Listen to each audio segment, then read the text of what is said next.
हालचाल सब बढ़िया। और क्या चल रहा है आपका? पढ़ाई लिखाई चल रही है? तो लास्ट वीडियो में आपने पढ़ा था एसिड के बारे में। एसिड आपका एसिड, बेसिस और सॉल्ट एक चैप्टर है केमिस्ट्री का, क्लास 10th का।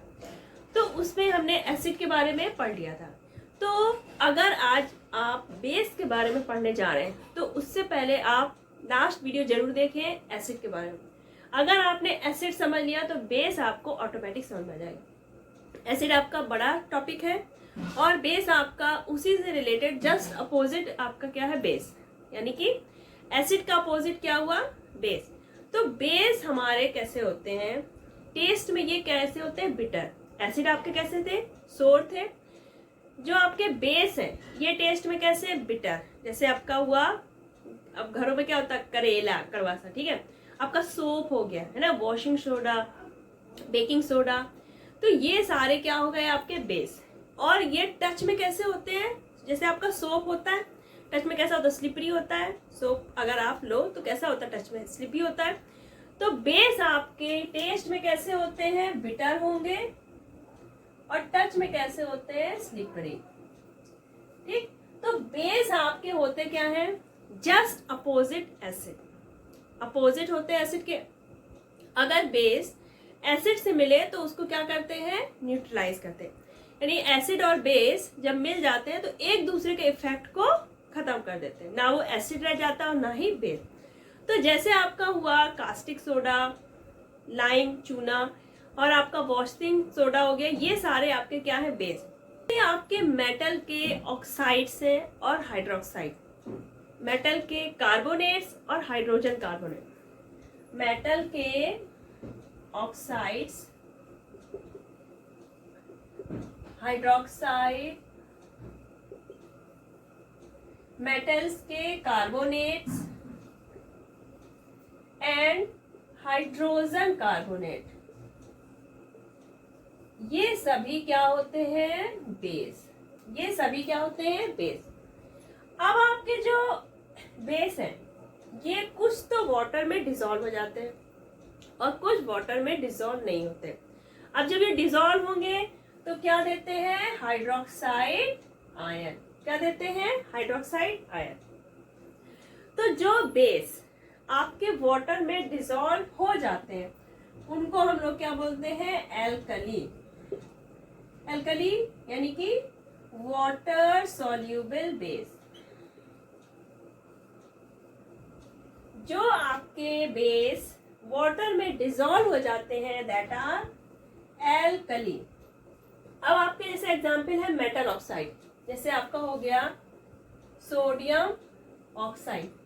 हाइड्रोक्साइड में जैसे हो गया sodium hydroxide. Carbonate, sodium carbonate. Hydrogen carbonate NaHCO3। तो हमने एक सोडियम मेटल ले लिया, उसके oxide, hydroxide, carbonate, hydrogen carbonate सारे बता दिए। तो जो मेटल के ऑक्साइड्स होते हैं, हाइड्रोक्साइड, कार्बोनेट्स, हाइड्रोजन कार्बोनेट, ये सभी क्या होते हैं? बेस। एल्कली है, वाटर सोल्यूबल बेस।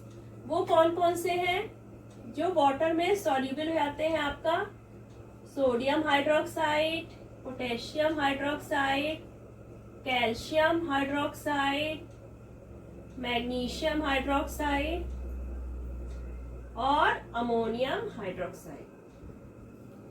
ये सारे क्या हैं? आपके वाटर में जो कि डिसॉल्व हो जाते हैं। तो ये क्या हो गए? आपके एल्कली। आपके बेस वाटर में डिसॉल्व होते हैं वो आपके ज्यादा यूजफुल है, क्योंकि ये डिसॉल्व होंगे, हाइड्रोक्साइड आयन देंगे सॉल्यूशन में।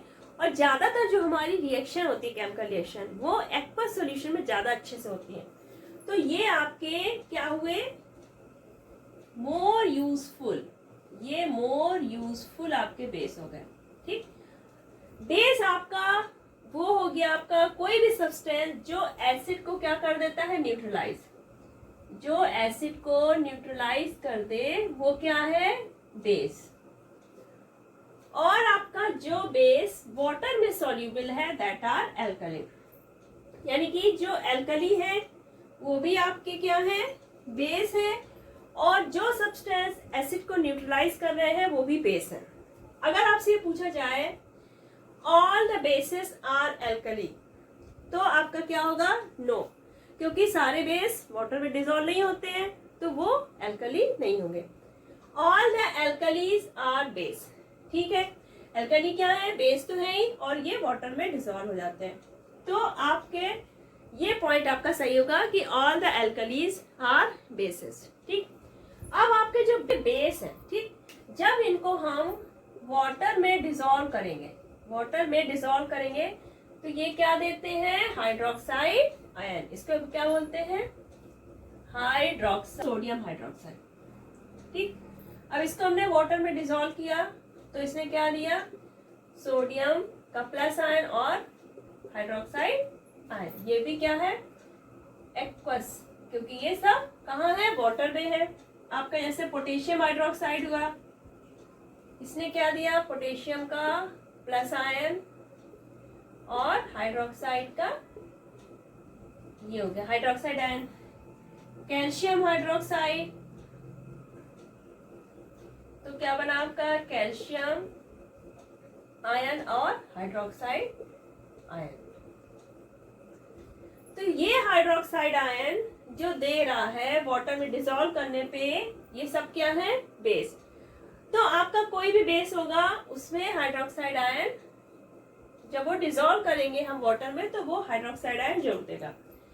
अब जो आपका होता है, जैसे आपका हो गया कंसंट्रेटेड बेस और डाइल्यूट बेस। तो कोई भी बेस, ठीक, कोई भी बेस जो डिसॉल्व होने पे, मान लीजिए आपका सोडियम हाइड्रोक्साइड है, इसको हमने वाटर में जब डिसॉल्व किया तो ये क्या हुआ? कंप्लीटली आयोनाइज हो जाता है और हाइड्रोक्साइड आयन, बहुत सारे हाइड्रोक्साइड आयन देयर, तो ये हमारा क्या हो जाएगा? Strong base. क्या हो जाएगा? Strong base.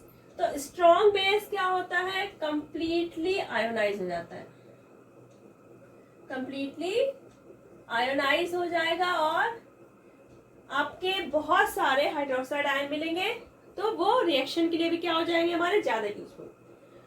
तो अगर सॉल्यूशन में क्या हुआ? हाइड्रोक्साइड आयन के नंबर ऑफ हाइड्रोक्साइड आयन अगर ज्यादा है, क्या है? ये ज्यादा है, तो हमारा बेस कैसा हो जाएगा? कंसंट्रेटेड। स्ट्रॉन्ग बेस का मतलब क्या हुआ? जो कंप्लीटली आयोनाइज हो जाता है वो हो गया आपका स्ट्रॉन्ग बेस। कंसंट्रेटेड बेस का मतलब, कंसंट्रेटेड बेस क्या हुआ? जो सॉल्यूशन में क्या होगा? हाइड्रोक्साइड आयन के नंबर ज्यादा देगा, वो क्या हो गया? आपका कंसंट्रेटेड बेस हो गया। और जिस सॉल्यूशन में आपके हाइड्रोक्साइड आयन के नंबर क्या होंगे? लेस, वो क्या हो जाएगा? डाइल्यूट। पर वॉल्यूम आपके जो नंबर हाइड्रोक्साइड आयन के अगर वो ज्यादा है तो हमारा बेस कैसा होगा? कंसंट्रेटेड। और अगर हाइड्रोक्साइड आयन के नंबर जो पर वॉल्यूम हम लोग लेते हैं, अगर उसमें हाइड्रोक्साइड आयन के नंबर कम है तो आपका बेस कैसा होगा? डाइल्यूट। जैसे आपका एसिड में होता था, अगर H आयन के नंबर ज्यादा होते थे तो हमारा एसिड कैसा होता था? कंसंट्रेटेड। सेम यहाँ पर H आयन की जगह क्या हो जाएगा? Hydroxide ion. भाई एसिड में क्या होता था? H आयन देने वाला होता था एसिड, या और हाइड्रोक्साइड आयन जो दे रहा है वो क्या हो गया? बेस। तो अगर सॉल्यूशन में हाइड्रोक्साइड आयन के नंबर ज्यादा है तो वो बेस कैसा हो गया आपका? कंसंट्रेटेड। और अगर हाइड्रोक्साइड आयन के नंबर कम है तो आपका डाइल्यूट, यानी कि उसमें वाटर ज्यादा है और हाइड्रोक्साइड आयन के नंबर कम है तो वो डाइल्यूट हो गया। अब आपके जो बेस है सभी कॉमन प्रॉपर्टी शो करेंगे, क्योंकि सभी क्या देंगे? लिक्विड सॉल्यूशन में जब डिसॉल्व करते हैं वाटर में तो क्या देंगे? Hydroxide ion. इसलिए आपके सारे बेस कैसे बिहेव करते हैं? एक जैसा, क्योंकि सभी क्या देते हैं? Hydroxide ion. स्ट्रॉन्ग बेस क्या हुए? जो वाटर में कंप्लीटली आयोनाइज हो जाते हैं और ढेर सारे हाइड्रोक्साइड आयन देंगे। इसमें आता है आपका एग्जाम्पल हो गया सोडियम हाइड्रोक्साइड और आपका पोटेशियम हाइड्रोक्साइड। इनको हम स्ट्रॉन्ग बेस भी कह सकते हैं या फिर एल्कली भी कह सकते हैं। एल्कली क्यों कहेंगे? क्योंकि ये वाटर में डिसॉल्व हो रहे हैं और हाइड्रोक्साइड आयन दे रहे हैं। वीक बेस में आ गया आपका magnesium hydroxide, calcium hydroxide and ammonium hydroxide. Ammonium hydroxide, तो ये क्या हुए वीक बेस, यानी कि ये जब हम डिसॉल्व करेंगे तो ये कंप्लीटली आयोनाइज नहीं होंगे और जो हाइड्रोक्साइड आयन के नंबर होंगे वो पूरी तरह से नहीं देंगे।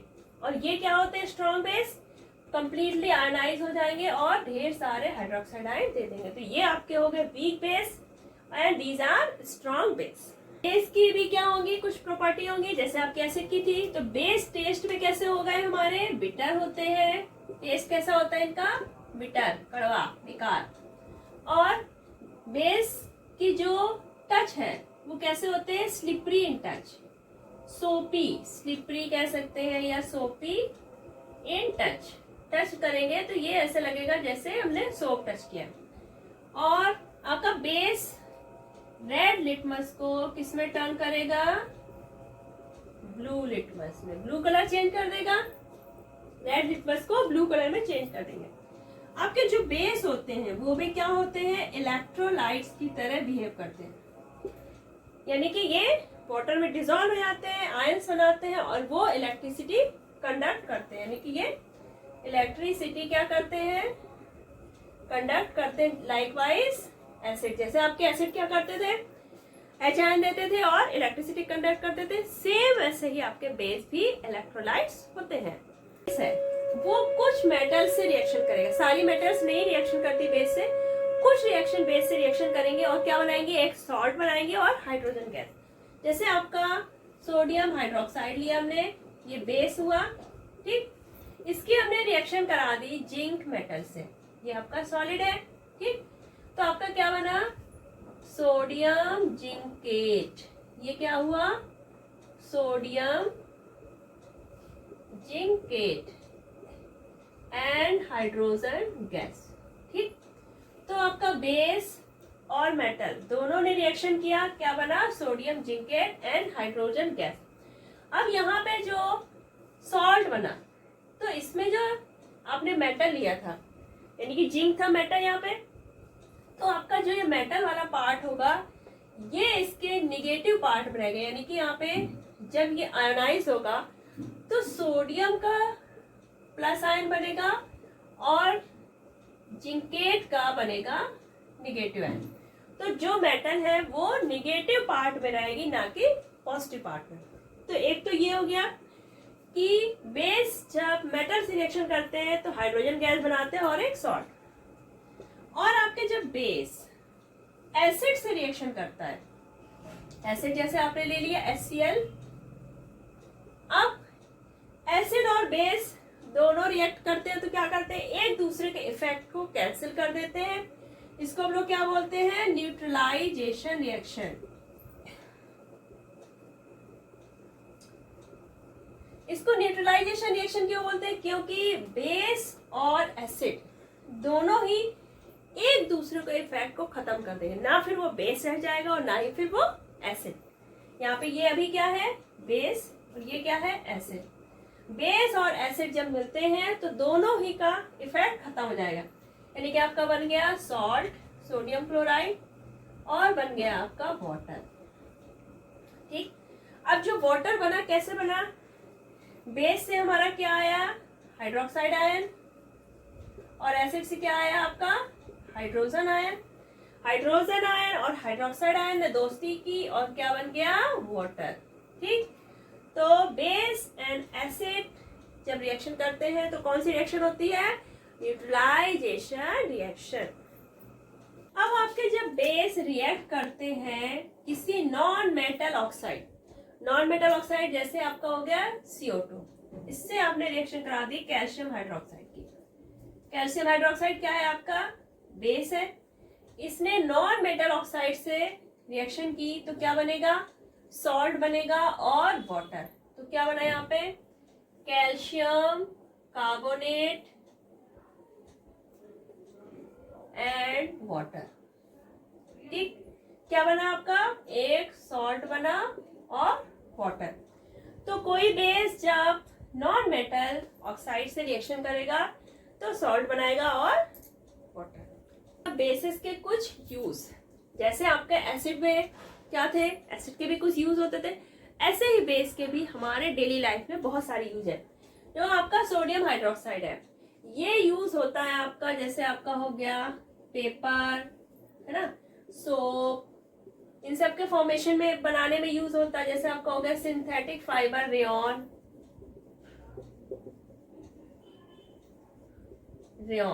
इन सब के फॉर्मेशन में आपका सोडियम हाइड्रोक्साइड यूज होता है। ऑक्साइड ये यूज होता है एंटा एसिड बनाने में।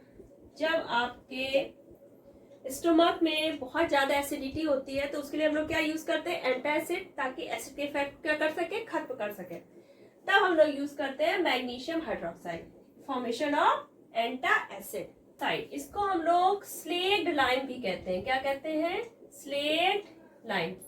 इसका यूज होता है फॉर्मेशन ऑफ ब्लीचिंग पाउडर। जो आपका ब्लीचिंग पाउडर होता है जिससे आप कपड़ों के क्या करते हैं, स्टेन्स वगैरह रिमूव करते हैं, तो उसके फॉर्मेशन में क्या यूज होता है, कैल्शियम हाइड्रोक्साइड। कार्बोनेट, ये भी आपका क्या है, बेस है। जितने भी मेटल्स के कार्बोनेट, हाइड्रोजन कार्बोनेट होते हैं, सारे क्या होते हैं, बेस। तो सोडियम कार्बोनेट यूज होता है बनाने में आपका वॉशिंग सोडा। कपड़े धुलने का जो सोडा होता है वो किससे बनता है, सोडियम कार्बोनेट से। और आपका जो हार्ड वाटर होता है, हार्ड वाटर को सॉफ्ट करने के लिए हम लोग सोडियम कार्बोनेट यूज करते हैं। सोडियम बाइकार्बोनेट, इससे बनता है आपका baking powder, baking soda. Baking powder और बेकिंग सोडा किसमें यूज होते हैं, आपके कुकिंग में, केक वगैरह में बनाने में। ठीक, बेकिंग सोडा हो गया, बेकिंग पाउडर हो गया। और आपका एंटा एसिड जो होता है, एंटा एसिड फॉर्मेशन में भी इसका यूज होता है। और किसमें यूज होता है, आप सोडा एसिड, फायर एक्सटिंग्विशर्स बनाने में। ठीक, तो ये है आपके सोडियम हाइड्रोजन कार्बोनेट का use. Baking powder, baking soda, antacid और सोडा एसिड फायर एक्सटिंग्विशर्स बनाने में यूज हुआ। तो ये हो गए आपके बेस के यूज। तो आज आपने क्या पढ़ लिया, बेस होता क्या है, बेस की प्रॉपर्टीज क्या है, बेस के यूजेस क्या है, strong base, dilute base, concentrated और वीक बेस। तो बेस आपका टॉपिक बहुत छोटू सा था, आई थिंक आपको समझ में आ गया होगा। अगर कुछ क्वेरीज है तो आप कमेंट सेक्शन बॉक्स पे टाइप करिए फटाफट, और चैनल सब्सक्राइब करना बिल्कुल मत भूलिए। और अगर वीडियो पसंद आया हो तो अपने फ्रेंड्स को ज्यादा से ज्यादा शेयर करिए और लाइक करना बिल्कुल मत भूलिए। तब तक अपना ख्याल रखिएगा, बाय बाय।